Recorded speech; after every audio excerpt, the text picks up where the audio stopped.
अभी हम लोग बात करने वाले हैं एनसीईआरटी क्लास 12 केमिस्ट्री के चैप्टर नंबर 1 का एग्जाम्पल नंबर 1.5 के सोल्यूशन के बारे में। उसमें हमें बोला गया है कि सिल्वर हमारा सीसीपी में क्रिस्टलाइजेज है, ठीक है, और हमें उसका एज लेंथ और एटॉमिक मास दिया हुआ है और वो देखते हुए हमें उसका डेंसिटी निकालना है। तो सबसे पहले हमें एज लेंथ दिया गया है 408.6 पिकोमीटर और मास 107.9 और सीसीपी है, यानी कि सीसीपी हमारा एफसीसी के जैसा है, तो यहाँ पे जेड इफेक्टिव 4 हो जाएगा।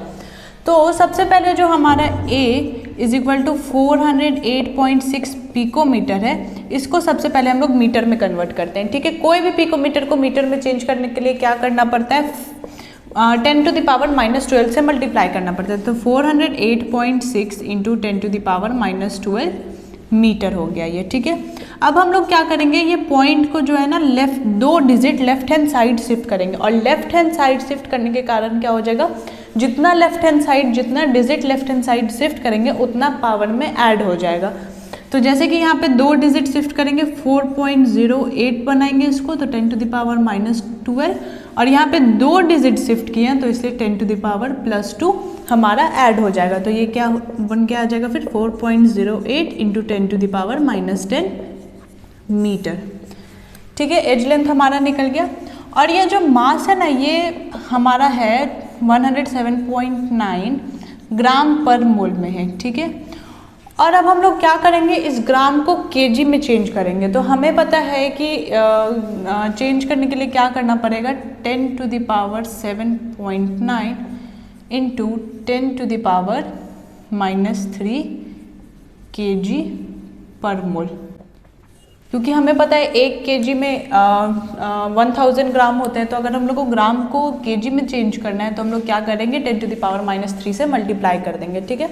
तो अब हम लोग क्या करते हैं, डेंसिटी का फॉर्मूला लिखते हैं, Z effective multiply by mass divided by edge length का whole cube multiply by Avogadro constant.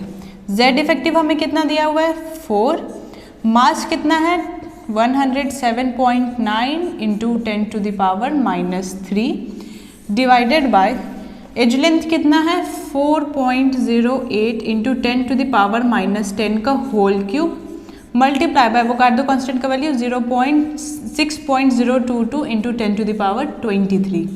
अब क्या करते हैं, सबसे पहले ये जो होल क्यूब वाला टर्म है इसे मल्टीप्लाई कर लेते हैं, ठीक है। जैसे 4 multiply by 107.9 into 10 to the power -3 divided by 4.08 multiply by 10 to the power -10 का होल क्यूब जब हम लोग करते हैं तो हमारा वैल्यू आता है 67.91 इंटू 10 टू द पावर -30 और अवोगाड्रो कांस्टेंट का वैल्यू क्या हो जाएगा 6.022 इंटू 10 टू द पावर 23, ठीक है। अब हम लोग क्या करेंगे, 4 मल्टीप्लाई बाय 107.9 करेंगे तो हमारा वैल्यू आएगा 431.9 multiply by 10 to the power -3 divided by, फिर हम लोग जब 67.9 मल्टीप्लाई बाय 6.022 करेंगे तो हमारा वैल्यू आएगा 408.9 into 10 to the power -30 into 10 to the power 23।